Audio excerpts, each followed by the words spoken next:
Welcome to the France 24 debate. Israel, as we speak, is bringing the war back to the people of the Gaza Strip. A ground operation is underway to take back control of the Netzarim Corridor. This followed the extensive bombardment on Tuesday, with over 400 Palestinians killed. Out of those 400 plus, Israel says there were 5 senior Hamas leaders whose lives were taken. Where does this leave the quest for peace in the Middle East? In Jerusalem this Wednesday, demonstrations calling for peace and the safe return of the remaining 59 Israeli hostages held by Hamas since October the 7th, 2023. Remember, back then, some 250 hostages were taken by Hamas and at least 1,200 Israelis were killed in that cross-border attack staged by the Hamas group. So with the peace deal, phase 1 expired and not renewed, with accusations of breaking the accord on both sides, and now with Israel's all-out assault taking the region back into a war scenario, there are so many questions on where this leads. Our panel to discuss the situation. Joining us from Washington, D.C. is Khaled El-Gindi, visiting scholar at Georgetown University's Center for Contemporary Arab Studies. Khaled, thank you for being with us. Thanks for having me. Joining us from London, Nomi Bar-Yaakov, international peace negotiator at the Geneva Center for Security Policy. Nomi, thanks for being with us. Thank you very much, Mark, for having me on the show today. Here in the studio, Mark Lefebvre, who's a member of the Meretz Party and founder of Peace Now. Mark, thanks for joining us. Good evening. On the opposite side of the studio, John Linden, Executive Director of the Alliance for Middle East Peace. John, great to see you. Thank you for being with us. And joining us from the Gaza Strip is Olga Cherevko, spokesperson of the United Nations Office for the Coordination of Humanitarian Affairs. Olga, thank you for being with us too. Thank you, Mike. We will bring in the panel to discuss the situation after this report by Eliza Herbert here at France 24.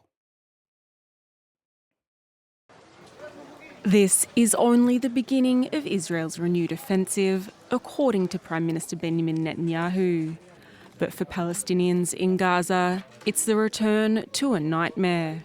Digging through rubble to recover bodies, ferrying the dead and wounded to already depleted hospitals, prayers and mourning.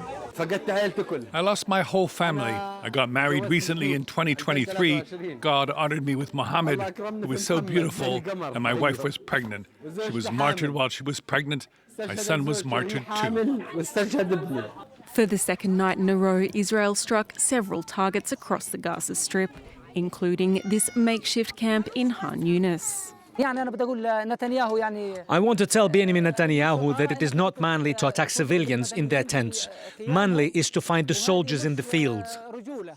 Israel Defense Forces say they are targeting Hamas command centres, and in the last 24 hours have issued evacuation orders affecting nearly 100,000 Palestinians, raising concerns of another ground operation. While in Israel, resentment towards the government is pouring into the streets. Thousands marched towards the Knesset on Wednesday, accusing Netanyahu of resuming the war for political gains. It is the second day of protests, with many worrying he is further endangering the 24 hostages still believed alive, and outraged by his attempts to fire the head of Israel's internal security service, the Shin Bet. We want to be a democracy, and we are on the way to dictatorship. And the hostages are still in the tunnels, and we want them home now. Public opinion polls in Israel show support for a second stage of the ceasefire, but Netanyahu has all but ruled out a return to peace, saying on Tuesday that future negotiations with Hamas will take place only under fire. Eliza Herbert with that report. Since Eliza made that report, of course, the ground operation has begun. The Netzarim Corridor has been retaken by Israel's troops, and the situation in Gaza has also seen a shelling of some description on a UN base. Let's go to the Gaza Strip and speak to Olga Cherevko, a spokesperson of the UN Office for the Coordination of Humanitarian Affairs. Olga, the situation where you are, give us a sense of the humanitarian situation, but can I just get you to comment on the words of Antonio Guterres, the Secretary General of the UN, who's severely condemned the Israeli shelling of a UN base in Gaza? Absolutely. Thanks, Mike. We have had a couple of very intense days, and of course, as you've seen from the news and the earlier statements by the Secretary General, as well as the Director of the UN Office for Project Services, we lost one of our colleagues, and several more were injured when their guest house was hit earlier this morning. Of course, this comes after several days of intense shelling and bombardment that has continued through the nights last night and today, and is, of course, part of the horrifying reports that we're seeing of hundreds of people being killed and injured in the past couple of days. In terms of what you're seeing right now, the humanitarian situation before this began was already very difficult, described as catastrophic by some. How would you describe the situation now? Precisely. It's, I think to be honest with you, we're running out of adjectives to describe the situation, because it was, we had some reprieve during the ceasefire, in which we were able to scale up assistance and deliver life-saving support to hundreds of thousands of people who have just begun to recover from 15 months of relentless violence. And now they're subject to it over and over again. And there just doesn't seem to be an end to this. And we are absolutely shocked by what is happening. Olga, for now, thank you very much indeed. Let's bring you from Washington, Khaled El-Yindi, visiting scholar at Georgetown's Center for Contemporary Arab Studies. Khaled, your reaction to the news that as we speak, the ground invasion, limited, as the Israeli army says, but nonetheless still happening, it's underway. Yeah, I think sadly there isn't a lot that's surprising. What we've seen over the last few days and the previous 16 or so months is an Israeli assault in which there are really no red lines of any kind, whether moral or legal. And this is the result when Israeli leaders can say that we're targeting 5 individuals and are willing to kill more than 430 innocent civilians in order to achieve that, and the world looks on helplessly. I mean, this is completely dismantling the rules of war and the international-based order. I think both of those have just been completely shattered. And so without any constraints, we're really just, Palestinians are at the mercy of the Israeli army and political leadership, because at the end of the day, this is really about Netanyahu saving his political life more than it is anything else. Khaled, I'll get back to you as soon as I can. Let's bring in from London, Nomi Bar-Yaakov, International Peace Negotiator, Geneva Centre for Security Policy. Nomi, peace is in your job description, but peace, I imagine even you find it very difficult to see where peace can come from right now. Well, I think the only place it can come from is from US President Donald Trump. And I think he's been sending mixed signals and a very inconsistent policy. First, there was this hideous plan to forcibly evacuate, in other words, ethnically cleanse the entire strip from 2.4 million Palestinians. Then came the threats that if Hamas doesn't release all the hostages, there are 59 of them, 24 to be alive, all hell will break loose. And the problem is that Netanyahu's government, a very, very extreme government, most extreme by a very long shot in Israel's history, is only interested in its own survival. And they don't care about the hostages. And they take Trump quite literally. We know that he tends to backtrack. And I would suggest that peace can come from an urgent meeting between US President Donald Trump and the Emir of Qatar, Sheikh Tamim Al Thani. I think that is urgent. And I think he has tremendous respect, Trump, for kings and for royals and for wealthy people. And they have a personal relationship. And I think that needs to be, as to use Donald Trump's language, on the cards. I think that's where the cards are. And of course, also the Crown Prince of Saudi Arabia, again, also very, very important, because don't forget that Donald Trump met with Netanyahu, and it was after Netanyahu, the first foreign leader he met with, that he came out with this outrageous plan that, we quite frankly thought was completely insane. The Arabs came back with the entire Arab League, led by Egypt, came up with an excellent plan, not perfect, but excellent. And, it's a framework plan, 106 pages, which I read very carefully, meticulously, offering a counter plan. And in order for Europe and eventually, I assume, also the US to support the plan and to ensure that not one Palestinian will be displaced from Gaza, that's the way to peace. That's what we need to do. We need to unite. We need a united Europe, not only for Ukraine, but also for Gaza and the Middle East. We need to know that the end goal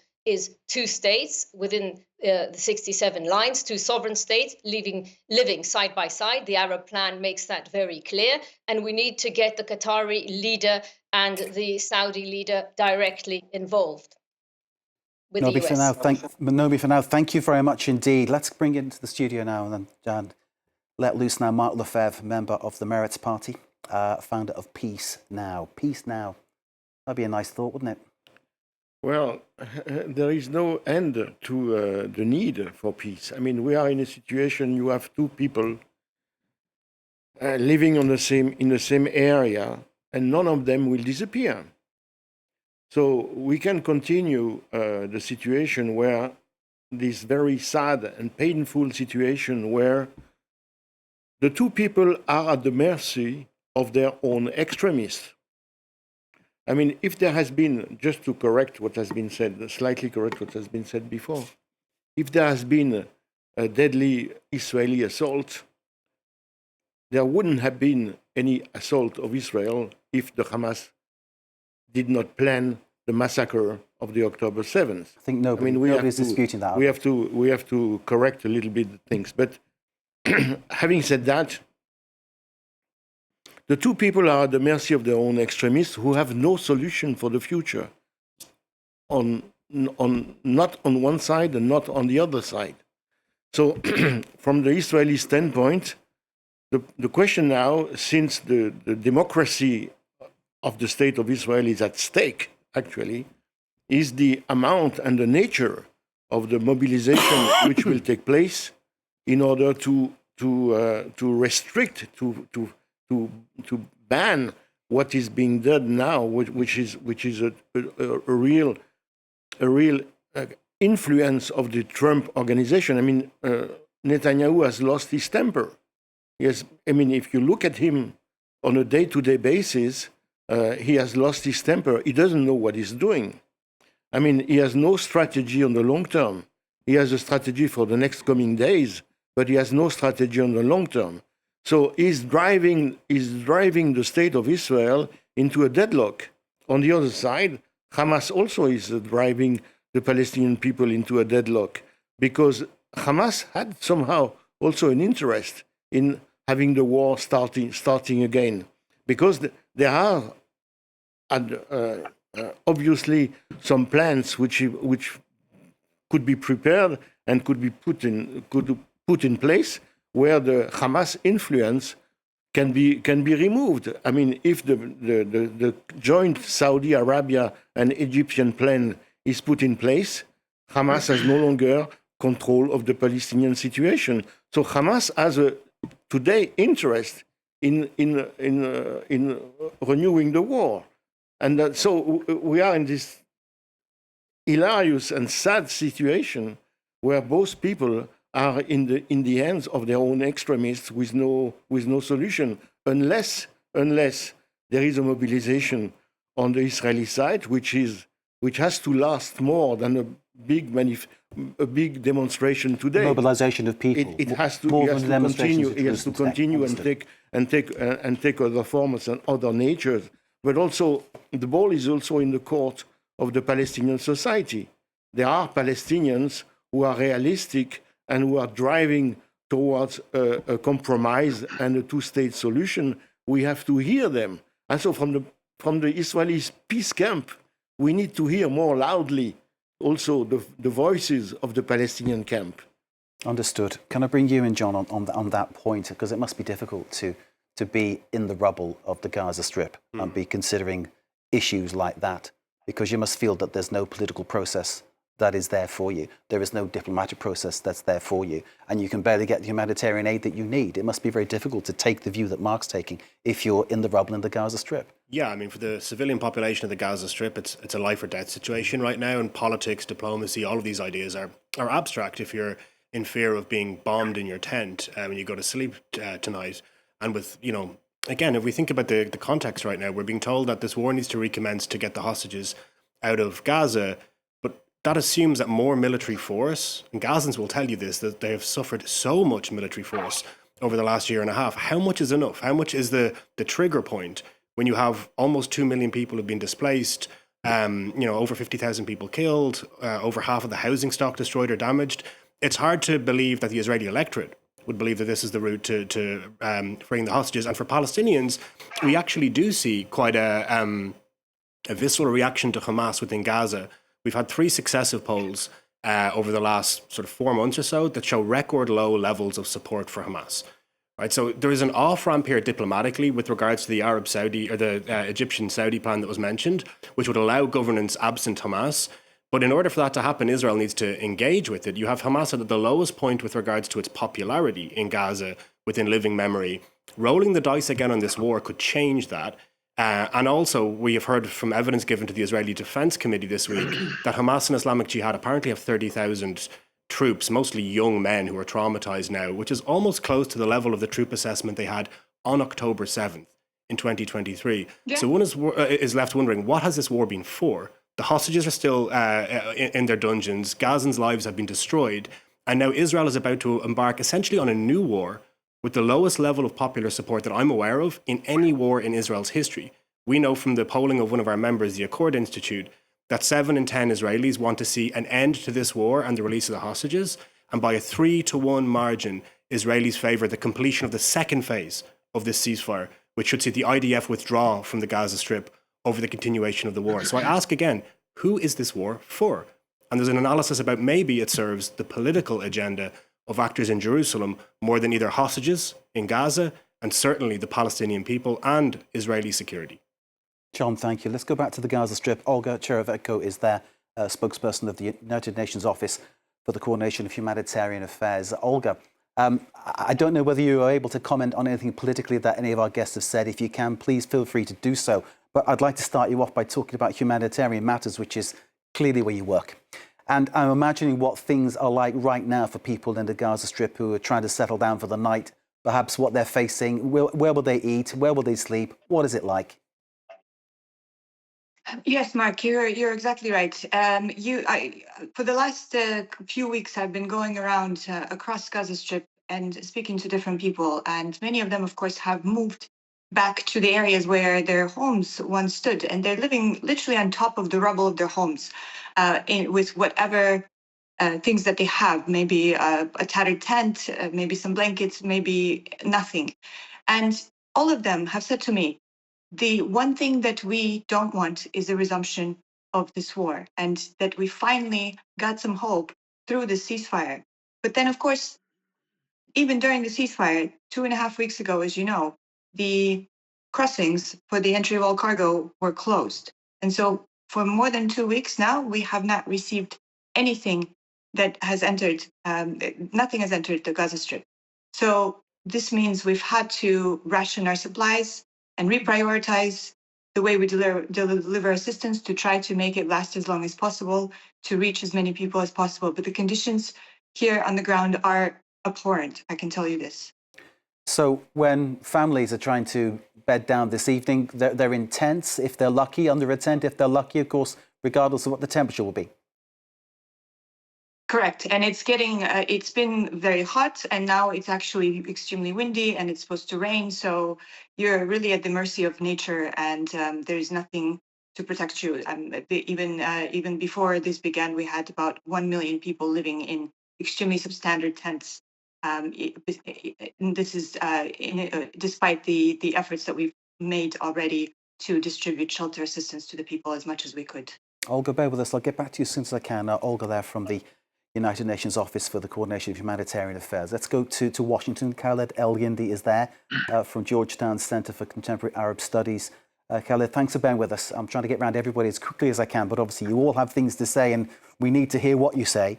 I'm left thinking after what Olga has said, that the forced closure and eviction of the United Nations Relief and Works Agency from East Jerusalem clearly hasn't helped affairs. At the time I was there in Jerusalem, they were saying they needed to send in something like 130,000 tents to help people. And of course, that wasn't going to happen.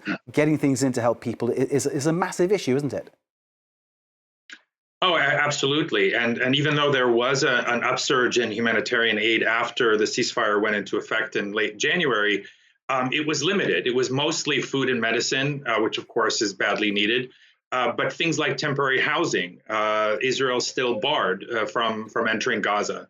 When you combine that with the steps that have been taken since then, the complete closure since March 1st of any humanitarian assistance entering Gaza, in addition to the massive bombing and destruction, then an alternative. So I don't agree that there's an assumption that both sides aren't going anywhere. There is an alternative vision that has been put on the table by President Trump. And that is for the forcible expulsion of Palestinians from the Gaza Strip. And the way to do that is through massive bombing, collective punishment, denial of the basic necessities of life, like food and medicine and proper housing. And then people will leave. And I think there are those in the Netanyahu government, as we heard, it's the most extreme government in Israel's history, who would like to see Gaza depopulated, who openly talk about that as the goal, and who have said that if Netanyahu continues with the ceasefire, specifically phase 2, they will bring down his government. And so these are the people who are dictating the terms that Netanyahu is following. And so this is very much about Netanyahu's political survival and the lowest common denominator of the extremists in Israel who are deciding the fate of Palestinians on the ground. And so the fact that the president of the United States has endorsed this idea that you can forcibly remove an entire population, i.e. ethnic cleansing, is very attractive, I think, to Netanyahu. Why would he stick with a ceasefire plan that will bring down his government when the president has endorsed something that is actually seen as achievable now? And this resumption of the war, I'm afraid to say, I think we have to consider the possibility that the end game isn't at all two states or whatever the Arab states and the European Union might be talking about, but something else entirely, and that is the expulsion of Palestinians from Gaza, and that could open up that same possibility in the West Bank. Khaled, thank you very much indeed. The military operation is ongoing in the West Bank by the Israeli Defense Force. That is something that I certainly saw firsthand when I was on assignment there at the end of January, beginning of February. The situation in the West Bank really getting worse as that goes. The latest on the ground invasion is that the area, the Netzarim Corridor in the centre, more or less retaken. It says here Israeli troops advancing towards that, taking that area that divides the north from the south. That is the latest coming in from the ground. Let's bring in Nomi Bar Yaakov, who's in London from the Geneva Centre for Security Policy. Nomi, it's a fact that this administration of Netanyahu is the most extreme that there's ever been. That is a fact. It's not an opinion. Yes. He is in some way a slave to what they want, or is he actually doing what he needs for his own political survival? What would you say? I say that there's no contradiction between the two. He's doing what he's doing for his own survival, which means that he is bowing to everything that they're requesting. So, for example, he just got the most extreme party, Otzma Yehudit, led by Itamar Ben-Gvir, back into the government. Or his condition when he left, he said he will return into the government. He's quit the government with his party when the second ceasefire came into force just before President Trump took office. on the night. So they came into force on the 19th of January of this year. So he quit the government, and here we see him, and now he's rejoined the government, and they were negotiating the conditions of, he's always, trying to get as many concessions out of Netanyahu, usually very, very successfully. But his condition for returning was a war. And the war isn't just a symbolic war, as Khalid al-Gindi of Georgetown just said. They are planning to expel all the Palestinians. They've already announced which airport will carry Palestinians. This is the Ramon airport in the Negev, adjacent to Gaza, and the Ashdod port. It's a town just north of Gaza on the Mediterranean. They will open the port to expel Palestinians. They are making they as the government, practical plans for expulsion. So I reiterate my suggestion from earlier. It's absolutely vital that the negotiations move to the top level. It does not always necessary, but is absolutely necessary that President Trump meet directly with the leader, with the Emir of Qatar and the Crown Prince of Saudi Arabia. They must set the limit to what is happening very, very quickly, because I agree with Khalid that the intention of the government is to retake the Gaza Strip. They've issued orders for evacuation all over the Strip, north and south, and they've said that they're going to collate all of the Palestinians. I don't know how they're going to do it, 2.4 million in one area alone. And they have also stated that those who will refuse to go will be treated as hostile. In other words, they will be treated like they treat Hamas combatants, even if they are 100-year-old civilians. So they are these evacuation orders are not voluntary. It's not, if you want, you leave, and if not, then you're risking your life, which is what we've seen for the past, since the beginning of the war, for the past year and a half. Now it's like, if you don't leave, you will be treated as a Hamas combatant. So I think, this is a serious escalation, this renewal of the war. The rhetoric has escalated.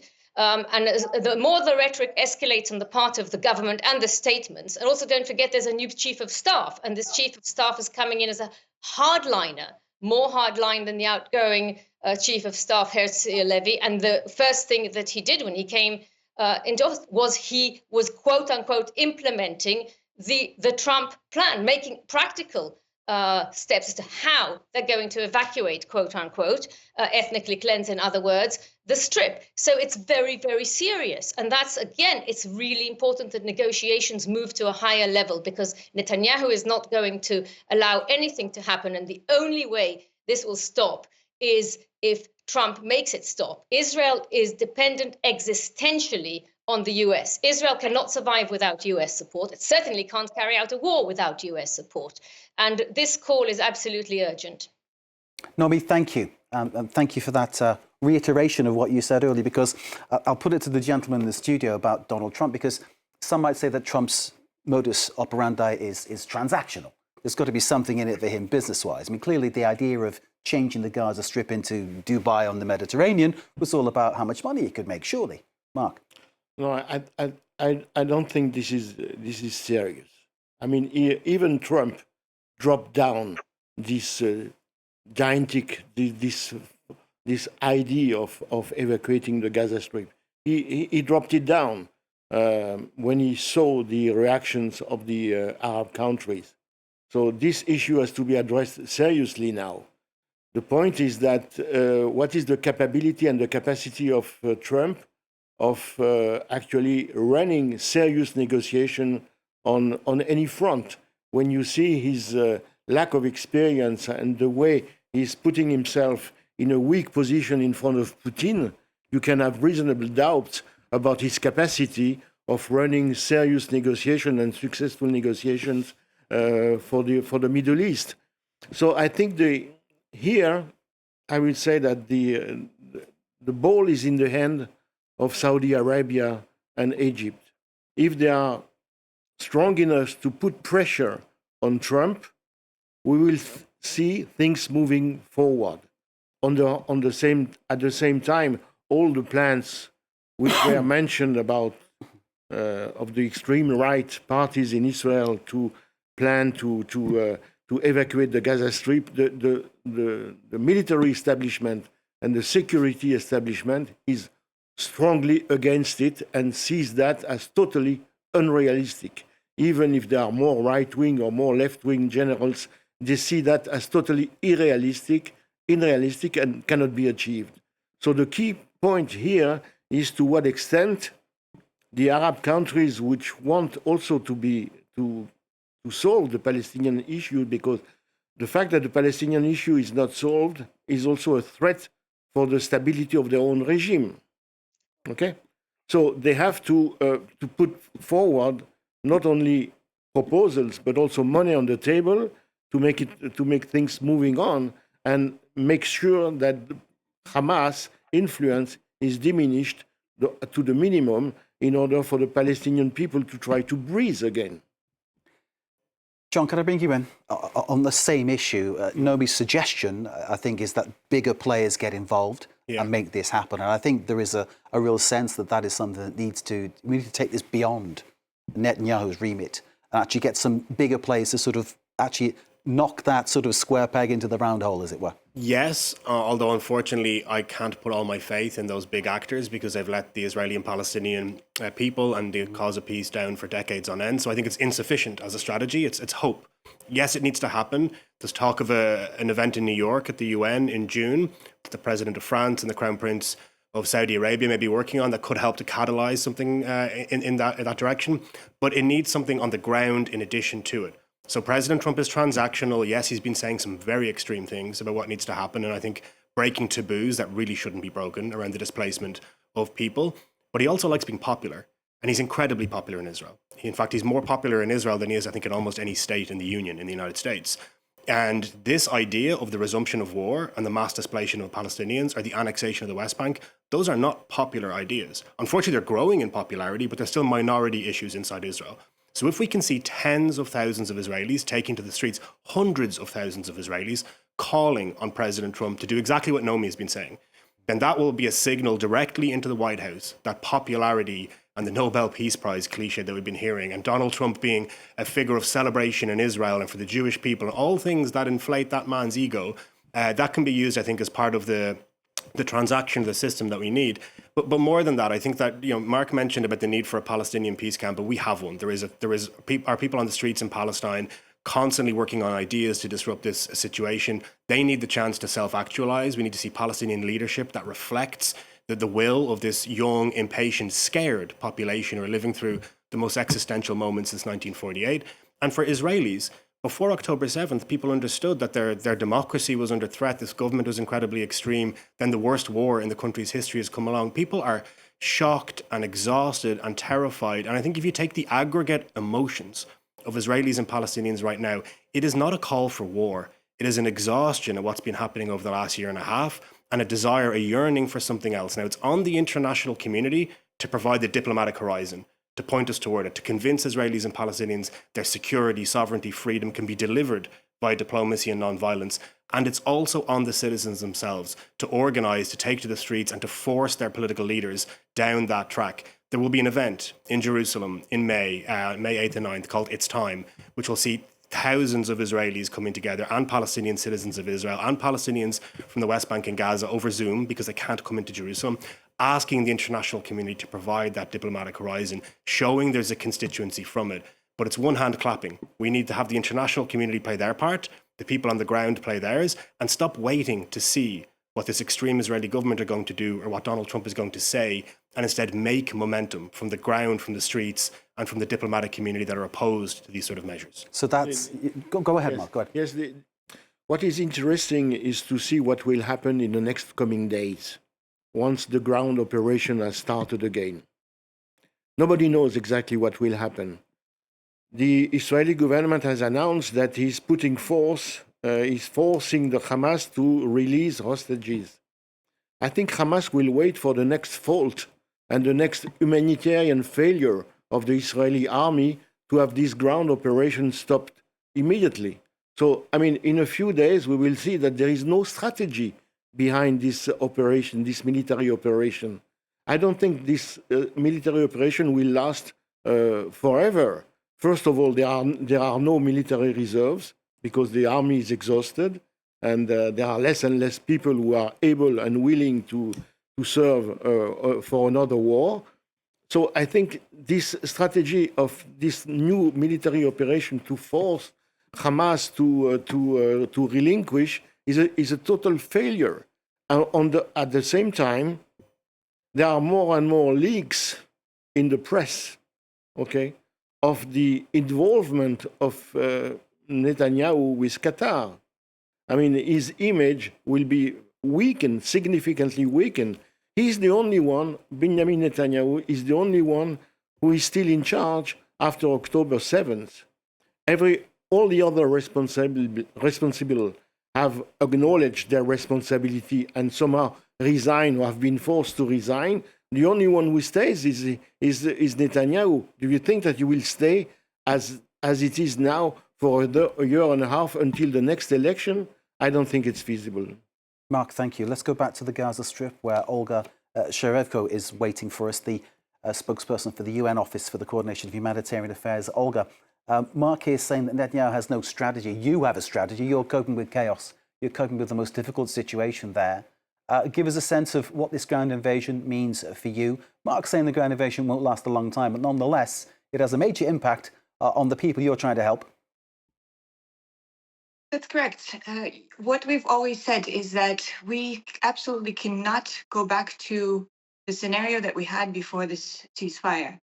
And now that the hostilities have resumed, we cannot return to the restrictions that we had, where we spent hours waiting for green lights, hours waiting for clearances to move, instead of spending these hours in helping people.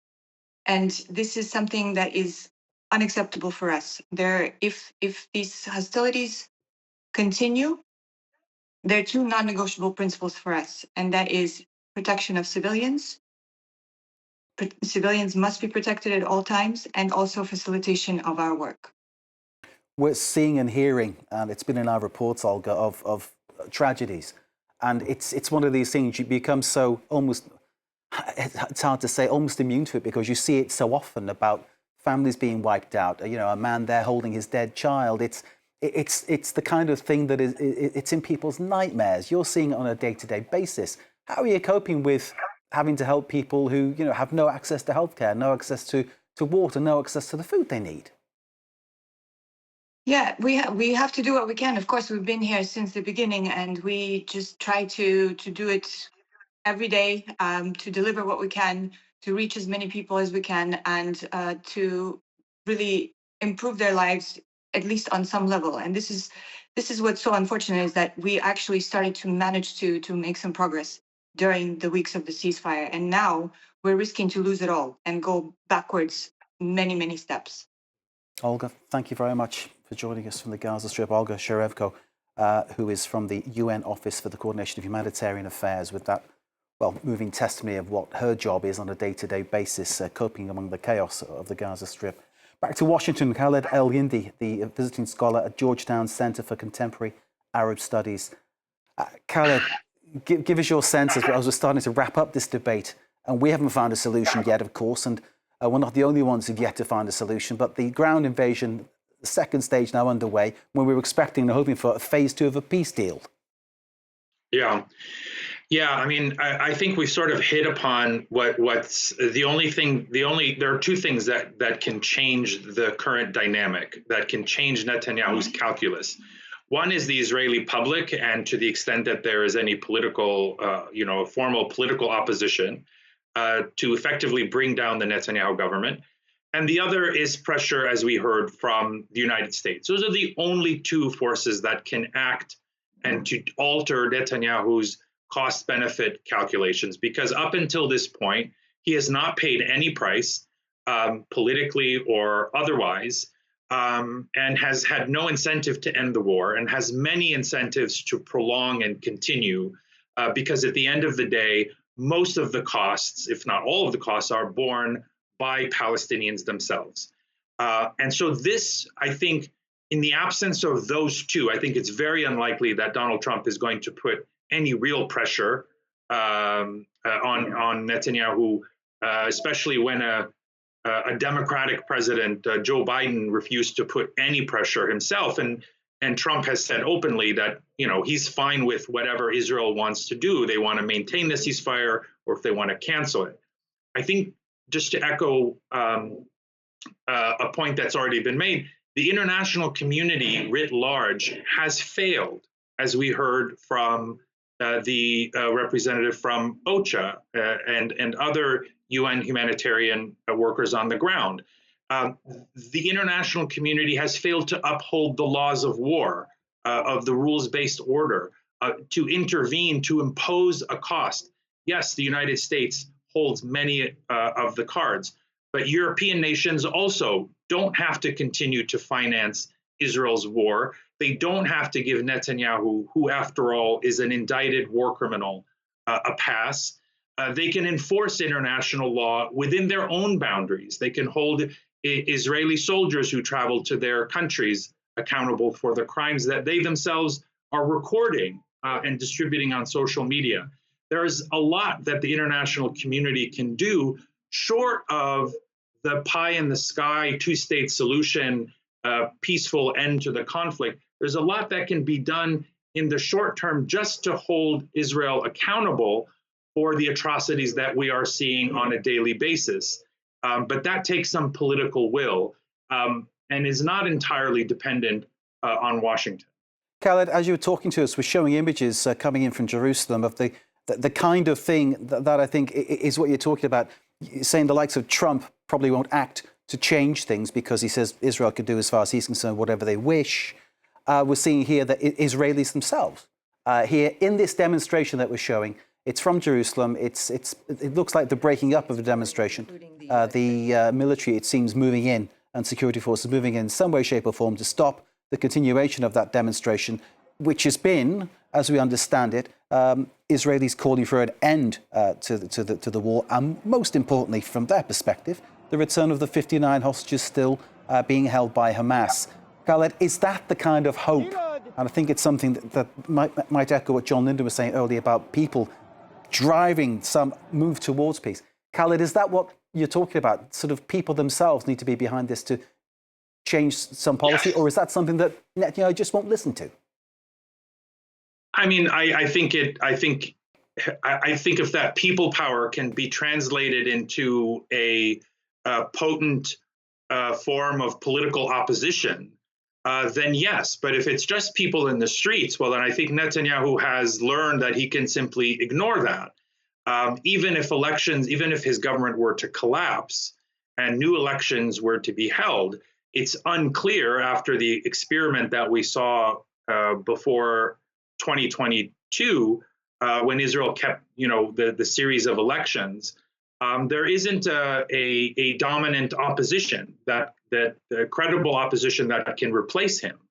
And so most likely Netanyahu would remain in power. Either he would win elections or he would remain by default as a caretaker because of inconclusive elections.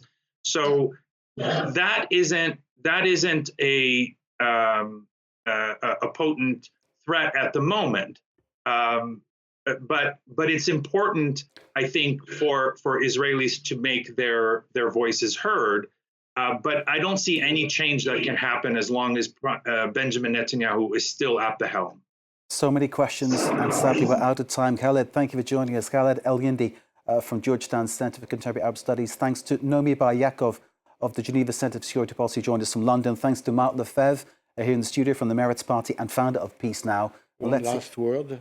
I can't give you one last word. We're out of time, Mark. I'm really sorry, but let's hope there is peace now. And thanks to John Linden of the Alliance for Middle East Peace. Mark, I'm really sorry you have to go.